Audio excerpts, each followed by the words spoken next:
à tous, merci de nous être fidèles. Tout de suite le sommaire de votre journal.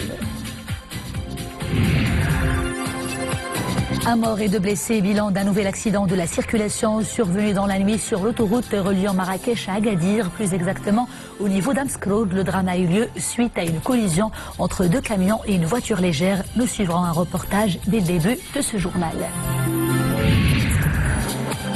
Service militaire pour les jeunes de 19 à 25 ans. Parmi les 25 000 convoqués, 15 000 personnes seront sélectionnées pour la promotion de cette année. Au départ, plus de 130 000 jeunes filles et garçons s'étaient inscrits sur le site atajnid.ma. Savourer une chouette séance ciné en plein air, c'est l'idée que propose le festival Ciné Plage de Harhoura. L'événement a d'abord démarré avec un hommage très émouvant rendu à des femmes qui ont beaucoup donné au 7e art national et arabe, 3 générations dont la réputation n'est plus à faire. À la une de ce journal, l'hécatombe routière qui ne cesse de faire des victimes, un mort et 2 blessés. Bilan d'un nouvel accident de la circulation survenu dans la nuit sur l'autoroute reliant Marrakech et Agadir, plus exactement au niveau d'Amskroud. Le drame a eu lieu suite à une collision entre 2 camions et une voiture légère. C'est un reportage de Hijab Tamek et Adna El-Harraz sur un commentaire d'Iman Ablou. S'étend des ponts noirs sur l'autoroute Marrakech-Agadir, la commune d'Amskroud. Ici, le drame des routes frappe à nouveau. Dans la nuit, 2 poids lourds, l'un transportant une charge de farine et l'autre du foin, entrent en collision. Sur le coup, l'un des conducteurs rend l'âme suite à l'incendie qui a ravagé le véhicule.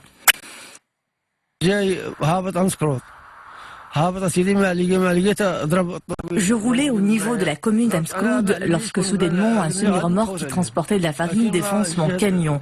Le choc était tel que j'ai perdu l'équilibre au volant au moment où le conducteur de l'autre camion se fait éjecter et décède immédiatement après que son véhicule ait pris feu.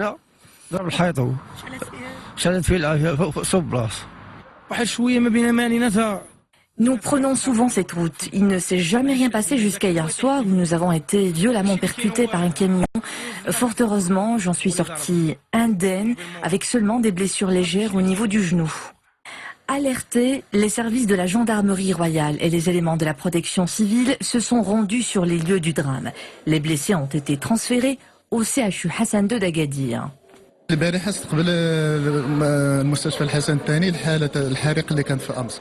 Hier, le service des urgences a reçu les blessés. Pas de cas graves, seulement des brûlures légères au niveau de la poitrine et des mains. L'hécatombe des routes continue. Les dernières statistiques montrent une hausse de 10% du nombre de morts des accidents durant les 4 premiers mois de l'année, avec un pic dans l'interurbain. Un coût annuel de 15 milliards de dirhams et des vies ôtées à pas moins de 3500 personnes. L'accélération des programmes régionaux de développement du monde rural et les zones de montagne a été aujourd'hui au centre d'une réunion à la primature. Il a été question de faire le point sur ce qui a été fait pendant ces 2 dernières années.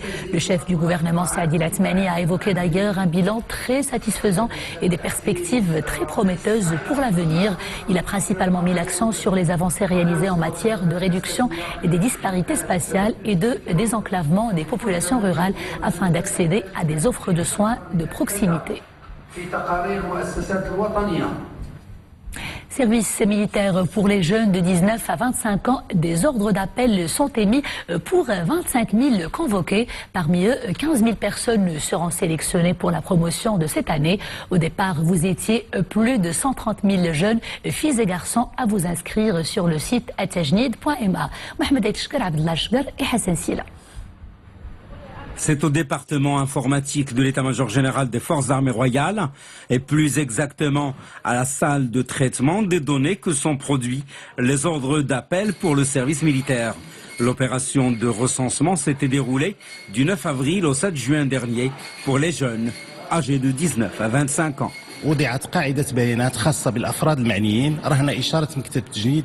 Une base de données dédiée au service militaire avait été mise à la disposition du bureau concerné au sein de l'état-major général des forces armées royales, en vue de permettre à ce bureau de préparer les ordres d'appel.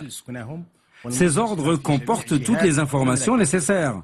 qui permettront aux jeunes appelés de rejoindre les unités militaires les plus proches de leur domicile, à travers toutes les régions du Royaume.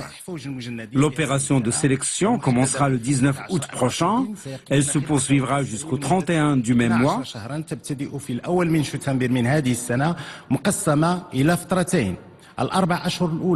Ensuite, les listes définitives des appelés au service militaire seront arrêtées pour la promotion de cette année qui bénéficiera à 15 000 jeunes.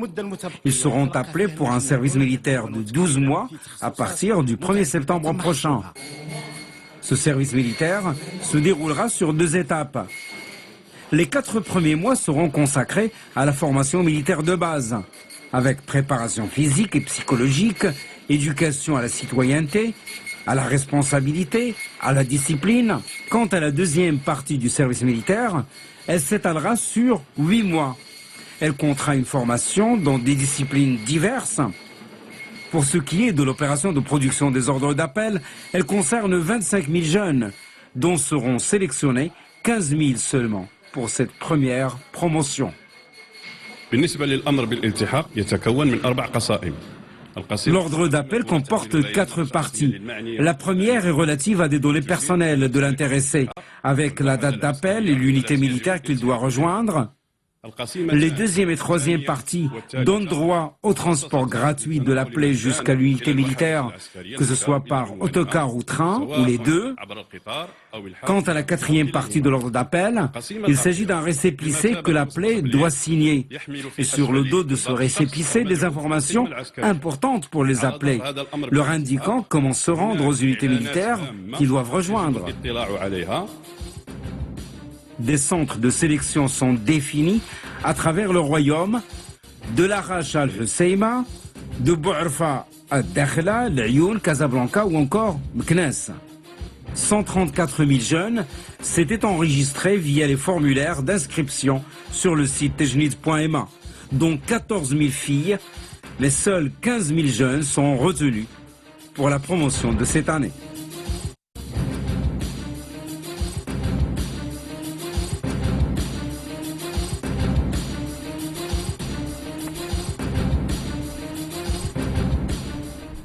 Ouvrons à présent la page Monde de ce journal avec d'abord le sud de la Syrie qui a été visé aujourd'hui par des tirs de missiles israéliens qui ont coûté la vie à des dizaines de personnes.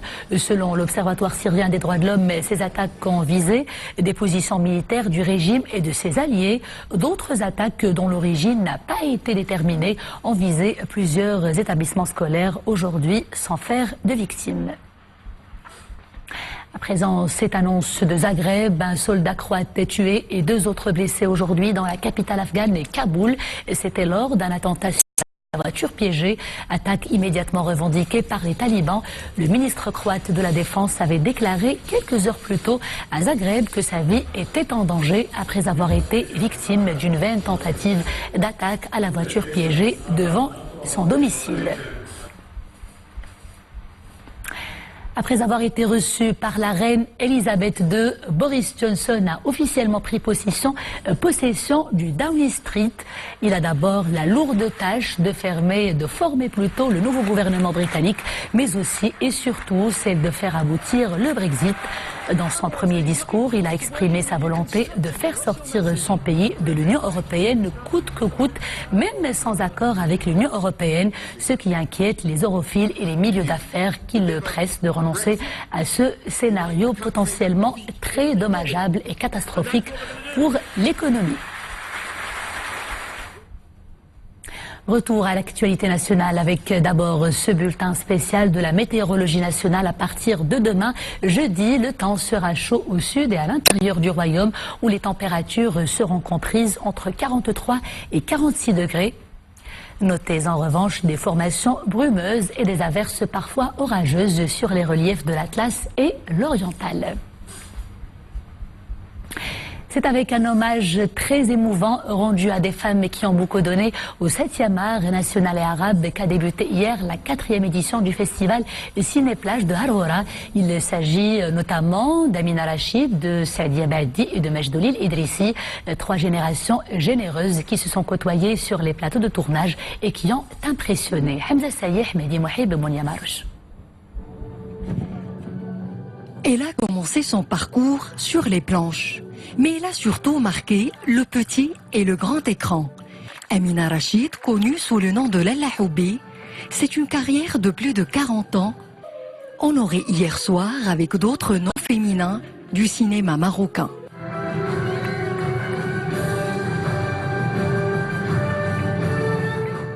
Ce moment de fierté marque à jamais notre mémoire.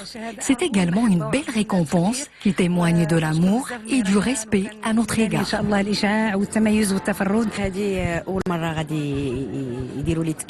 C'est la première fois que je reçois cet hommage et j'en suis très heureuse. C'est un moment de consécration qui m'encourage à aller de l'avant.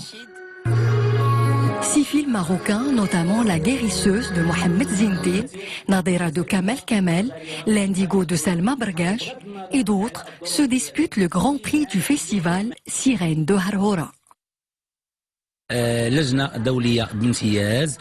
Salah El-Wadi, poète engagé, sera aux manettes du jury. Il officie avec des critiques d'art et de grands noms du 7e art. Ils auront une mission délicate, à savoir départager ses productions en compétition officielle.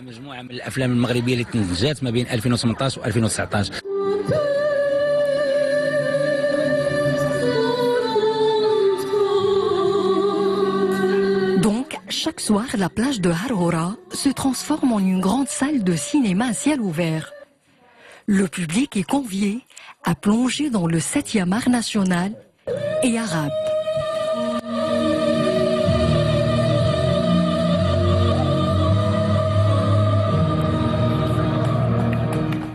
Déjà donc la 4e édition pour ce festival de Ciné-Plage, un festival qui grandit d'année en année avec une ouverture sur le cinéma arabe et pourquoi pas à l'avenir sur le cinéma africain. Pourquoi pas, car déjà pour cette édition, un cinéaste africain de renom est présent parmi les membres du jury. Il est burkinabé, cinéaste réalisateur Omar Dagnon. Bonsoir, vous êtes avec nous en direct depuis le site en plein air de Ciné-Plage à Harhora. C'est l'été, monsieur Dagnon, tout le monde est en quête de variante et de divertissement. Et c'est ce que nous propose ce festival. Comment trouvez-vous ce concept ? Je trouve ce concept très original parce que avoir du cinéma en plein air et en plus au bord de la plage, c'est pas partout dans le monde qu'on a l'habitude de voir. Je viens d'un pays où ce concept n'est pas forcément développé. Donc moi je trouve que c'est très très original de regarder le film et aussi ça permet au public de pouvoir se réunir, de pouvoir découvrir toutes ces histoires dans tous ces films, donc c'est original ce concept. Donc c'est un festival qui rapproche, on va dire, le cinéma aux estivants, aux cinéphiles particulièrement, mais quel rôle le cinéma peut aujourd'hui jouer pour rapprocher les cinéphiles, le cinéma, mais également les populations africaines ? Je pense que le cinéma est un canal qui est très important dans le rapprochement des peuples. Donc moi, par exemple, qui suis du Burkina Faso, en regardant les films marocains, je peux tout de suite découvrir quelles sont un peu quelle est la culture marocaine, quelles sont les histoires qui sont un peu racontées ici, quels sont les interdits et tout. Et je pense que c'est vice versa aussi. Quand on prend aussi un Marocain qui découvre un film burkinabé, tout de suite il peut découvrir aussi à quoi ça ressemble notre environnement, à quoi ça ressemble les cultures, le quotidien des gens. C'est vrai que l'art aussi est universel. Nous avons des histoires qui se ressemblent à tout point de vue, mais aussi nous avons aussi des différences et c'est ça aussi qui fait la beauté du cinéma. Et je pense que c'est un véritable vecteur, un meilleur canal en tout cas pour pouvoir rapprocher les gens parce que je peux me permettre de voyager au Maroc en étant assis au Burkina, rien qu'en suivant un film marocain. Et justement, comme vous parlez, puisque vous parlez de cinéma marocain, un cinéma qui ose, qui fascine, qui crée des émotions par-delà les frontières, quel regard portez-vous sur les particularités du cinéma marocain ? Je pense que le cinéma marocain, c'est un grand cinéma parce qu'il y a des grands films qui se produisent ici au Maroc. Le Maroc aussi étant reconnu comme étant une destination pour les cinéastes du monde qui viennent tourner ici au Maroc, et aussi à travers les films marocains. Par exemple, quand je prends le cas du FESPACO, le festival de cinéma africain et panafricain de Ouagadougou par exemple, il y a beaucoup de films marocains qui ont été projetés, qui ont été aussi primés, et quand on prend aussi un peu dans les festivals à travers le monde entier, on voit que le cinéma marocain a une grande place, le cinéma marocain est bien présent. Donc le cinéma marocain pour moi c'est un cinéma qui est en pleine explosion, si on peut le dire comme ça. C'est un cinéma avec des techniciens chevronnés, et en tout cas moi ça me fascine quand je regarde les films marocains. Donc je pense que c'est un cinéma sur lequel aussi nous devons aussi nous inspirer dans ce que nous faisons comme réalisation. Et les films qui sont en compétition pendant ce festival en témoignent de la qualité de ce cinéma. 6 films sont retenus, sont en compétition pour la Sirène d'Or, des films qui sont différents, avec des thématiques différentes. Quelles sont justement ces thématiques ? Les thématiques, je pense que nous avons plusieurs thèmes qui sont abordés quand même à travers tous ces films-là, notamment la quête de soi ou l'affirmation de la vérité, la recherche de la vérité sur soi-même, qui est traité dans un film comme Indigo. Vous avez aussi l'amour, voilà, d'une mère et de son fils adoptif, aussi l'amour qui peut être fatal quelque part, où on retrouve dans La Guérisseuse. Vous avez le problème lié au problème au milieu médical, voilà, si on peut le dire comme ça. Le fait de ne pas avoir de l'argent pour pouvoir soigner un proche, souvent peut être une casse-tête pour les membres de la famille. Ça aussi, on les retrouve dans le film. Urgence ordinaire de Mohsin Nous avons Basri. aussi voilà, urgence ordinaire. Et nous avons cette peur-là aussi de ce père-là qui ne veut pas voir son 3e fils aller traverser la mer pour se rendre en Europe, parce que tout simplement il a déjà eu à perdre des enfants aussi dans la même situation, qui se trouve dans Nomade. Donc je pense que c'est des sujets qui nous touchent, nous tous. Nous avons aussi le problème d'un sujet qui traite un peu de l'espionnage, qui traite un peu du chantage, qui se trouve dans le film Nadira. Et nous avons aussi le 3e qui nous rappelle que dans ce monde, on est tous différents, mais notre différence ne doit pas nous opposer. D'où on parle de la laïcité, on parle de plusieurs religions, mais qui ne causent pas de problème dans le vivre ensemble. Donc c'est vraiment le vivre ensemble à travers ce film aussi.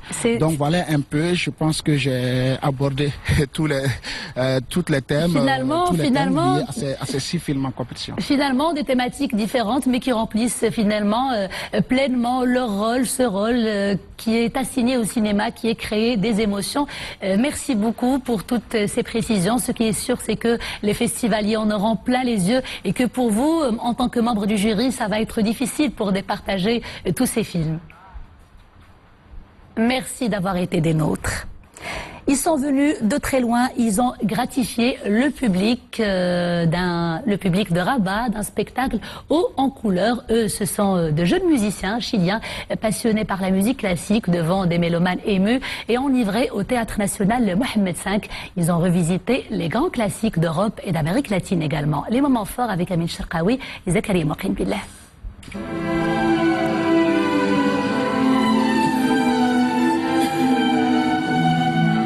Des compositions pour guitare et orchestre du compositeur brésilien Héctor Villa-Lobos, interprétées avec brio par les musiciens de l'Orchestre symphonique national de la jeunesse du Chili. Le concerto donne aux solistes la possibilité de montrer ses techniques et sa virtuosité.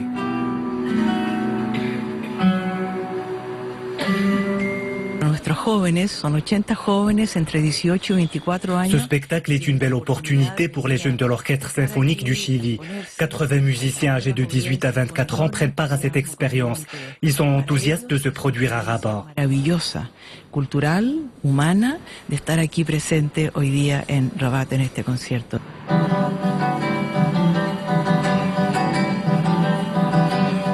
Au programme également des œuvres du compositeur chilien Juan Orrega Salas et la 5e symphonie du compositeur russe Dmitri Shostakovich, un aperçu sur la richesse de la musique classique de différentes cultures.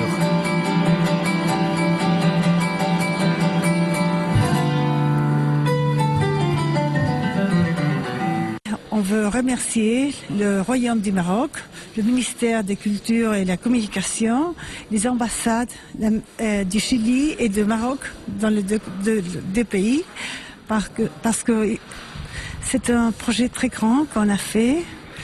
C'est le premier concert d'un tour qu'on va faire ici au Maroc.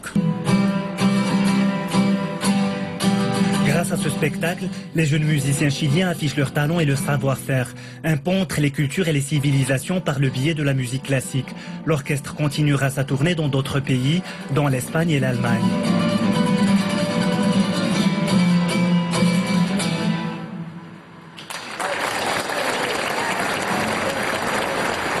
Et c'est la fin de ce journal. Merci de l'avoir suivi. À 21h, vous avez rendez-vous avec Reda Abidi pour Araïsia. Quant à moi, je vous dis à demain, toujours avec grand plaisir. D'ici là, portez-vous bien.